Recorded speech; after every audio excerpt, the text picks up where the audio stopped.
Hey, y'all. What's going on? Thank you so much for stopping by my channel, Danny Be Knowing. And as you can see, this is a special video series.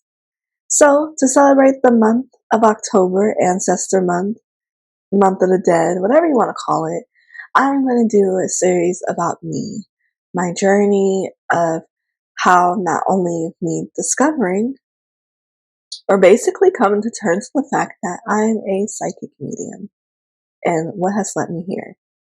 So I've been thinking of it. I was watching TV and sometimes downloads can come and the media was like, I need to speak on my ancestors. I need to tell my story of what led me to that and why I just fully leaned into it and there is no turning back.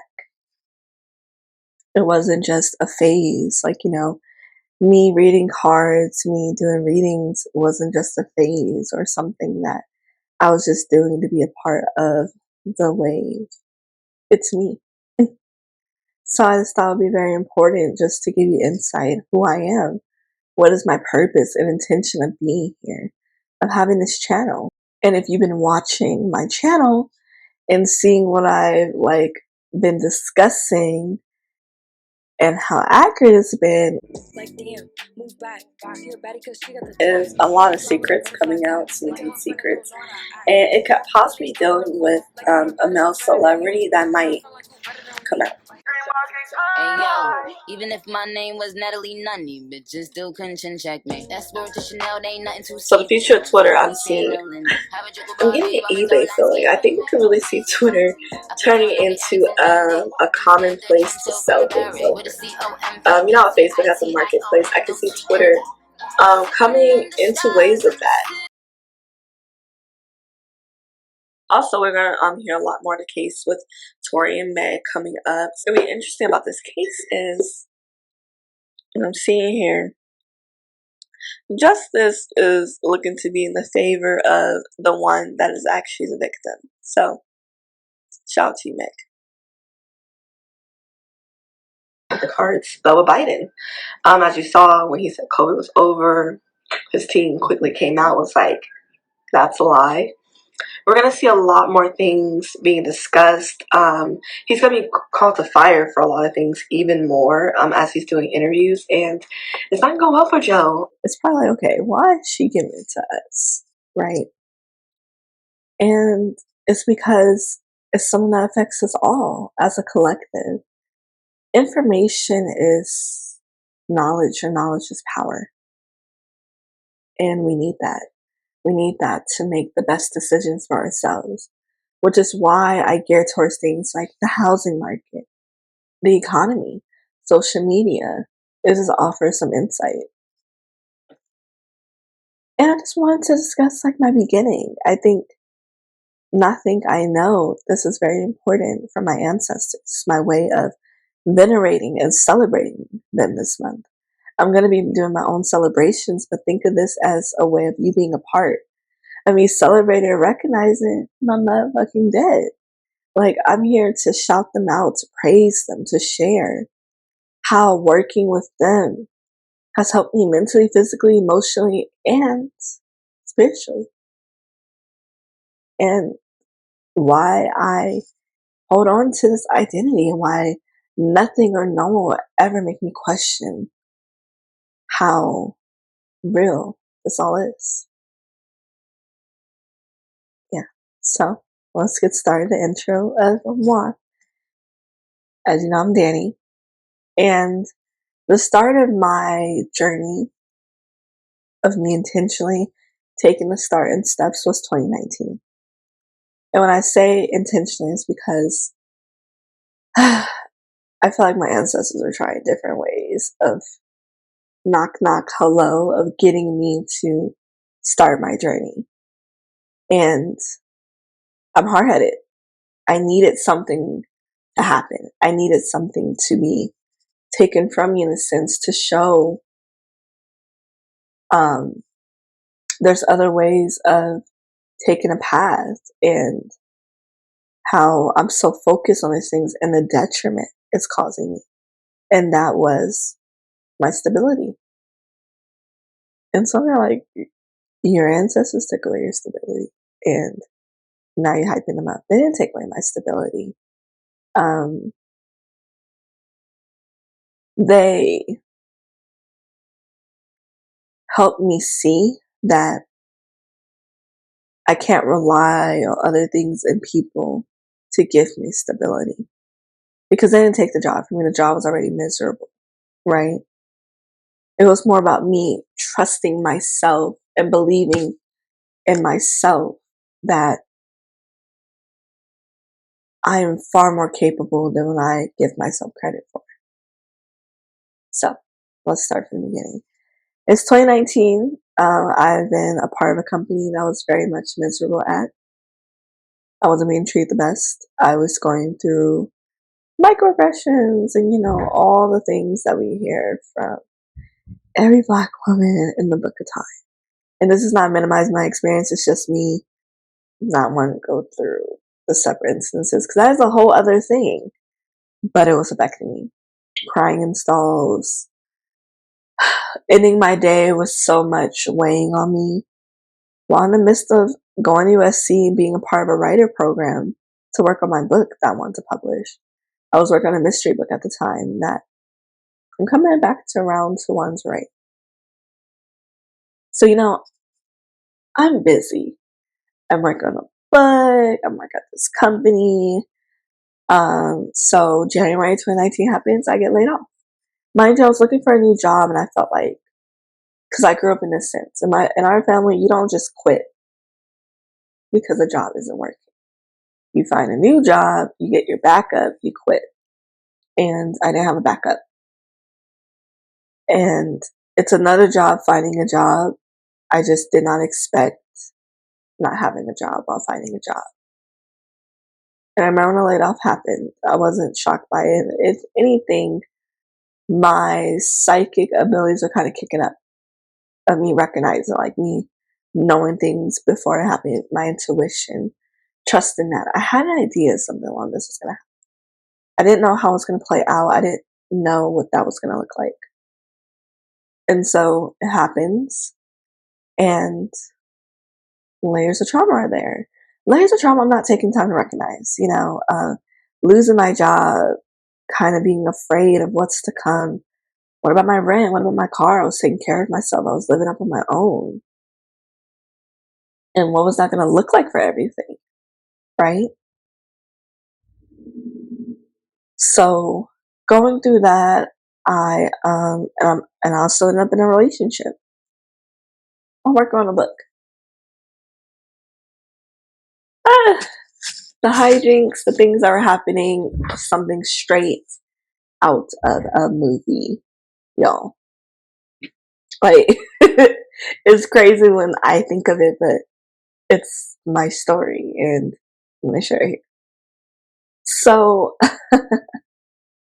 I started listening to a podcast called A Little Juju Podcast, and it's a really great podcast to listen to when you're very new to ancestral veneration, spiritual community. It really helped me shape and set up my foundation. So, I'm listening to her. I'm like, oh, that's cool. She's being psychic. That ain't me. But, she's talking about the healing that she was getting from working with her ancestors. And I knew I needed that. I knew, even if I wasn't sitting with the fact that there's so much I have bottled in, there's so much I have not processed and sat through because I'm in survivor mode. I'm working Postmates. I'm working Instacart if I don't have a temp job. Or sometimes I'll have a temp job and I'm still doing those things after work, because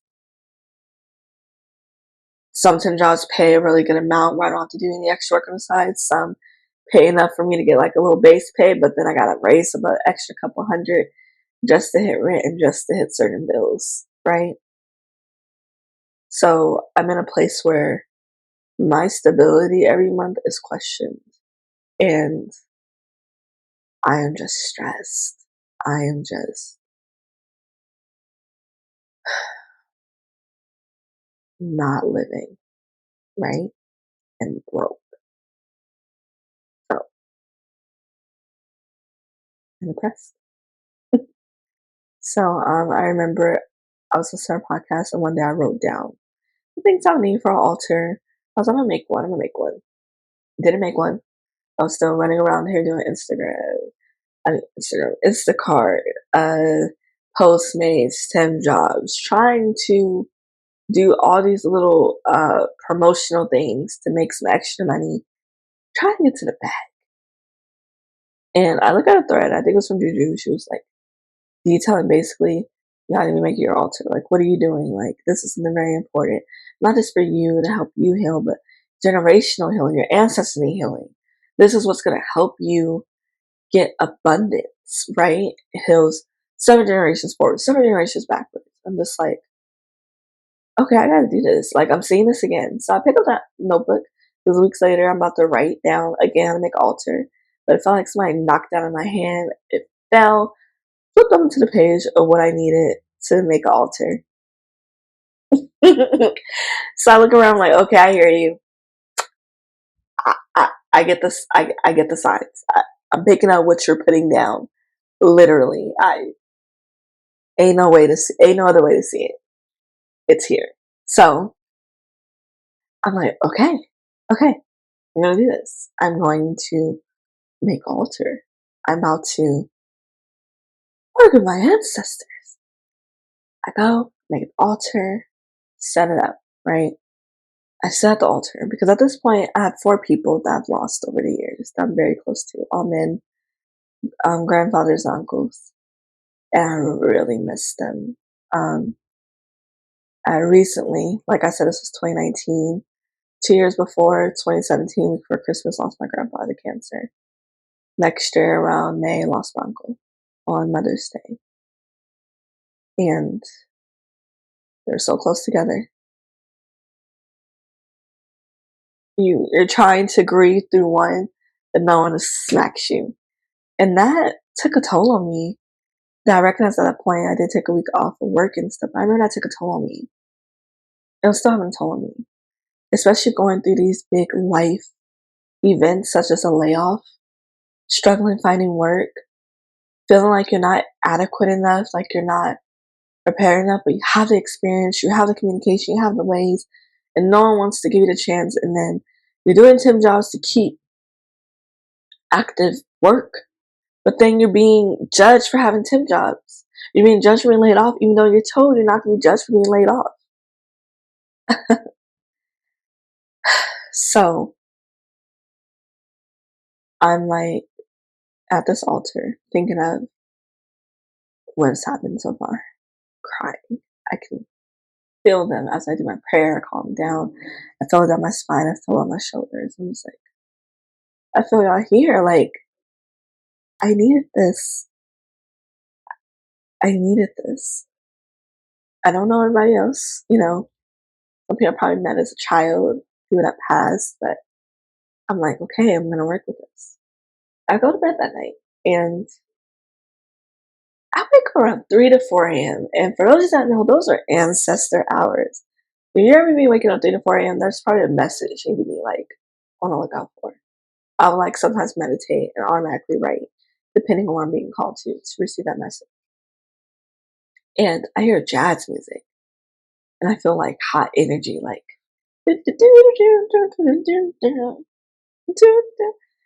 I can feel them dancing. And I live in a studio apartment, so on my bed I see like my living room table right ahead of the TV, and it's like I can feel them, I can sense them on top of the table.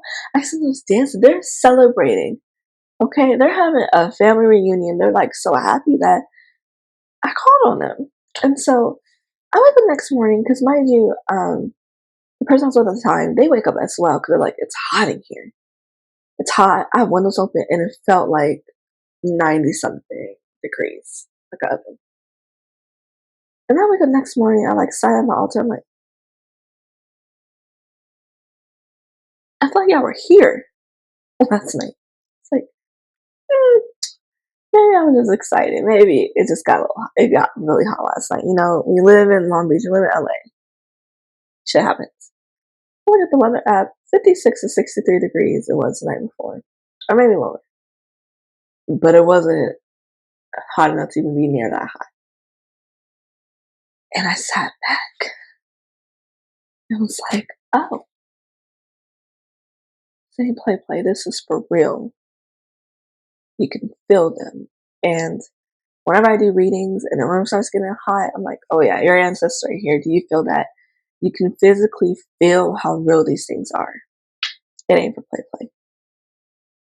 And so, like, all day, you're thinking of that, like, this is like such a new development.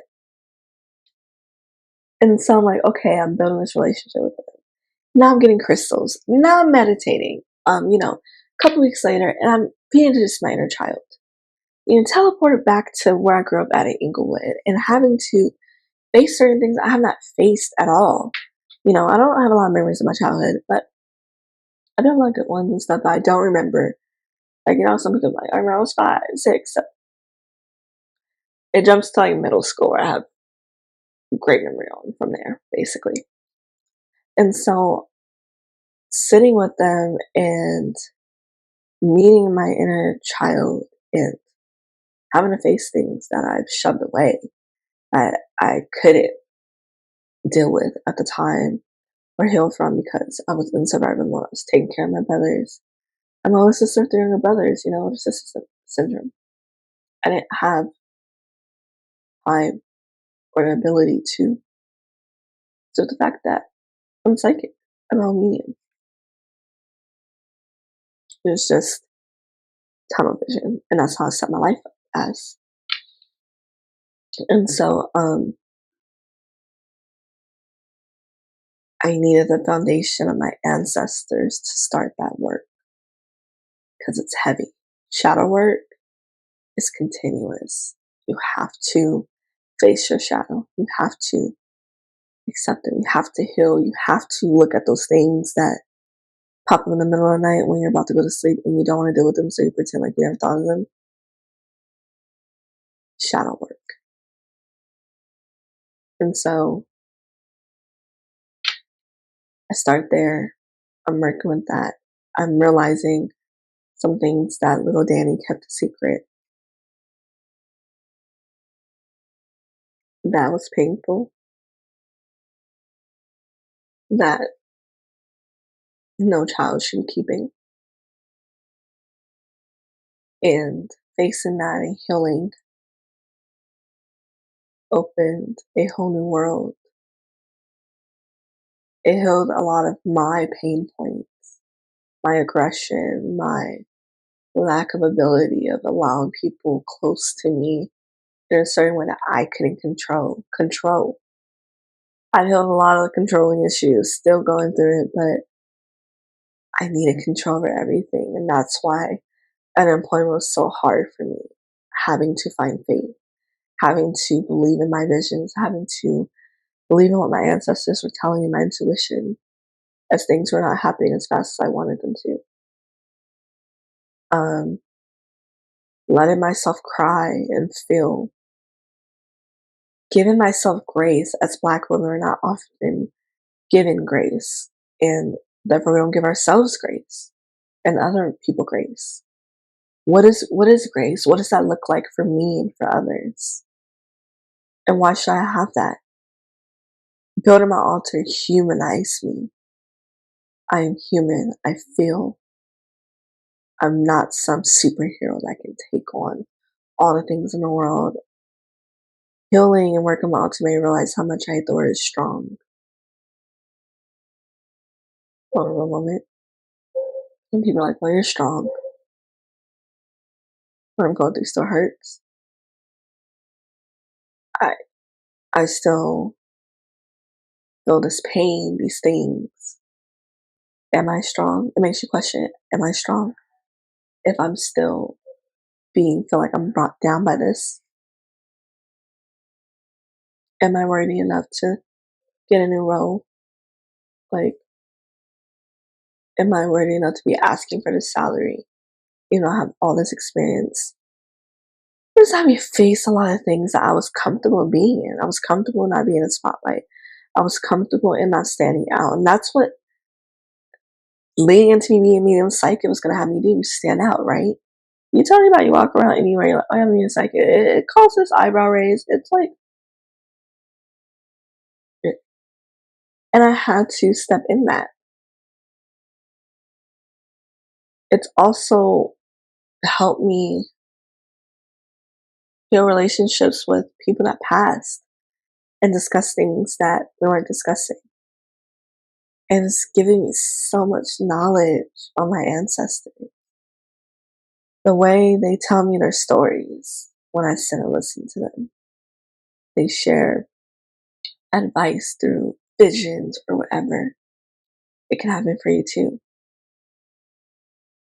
The way they assist with my anxiety, my mental health has improved tremendously because I'm working on my altar. And I've heard this from my clients, right? So what I'm discussing here is not because I just started this. It's been years now.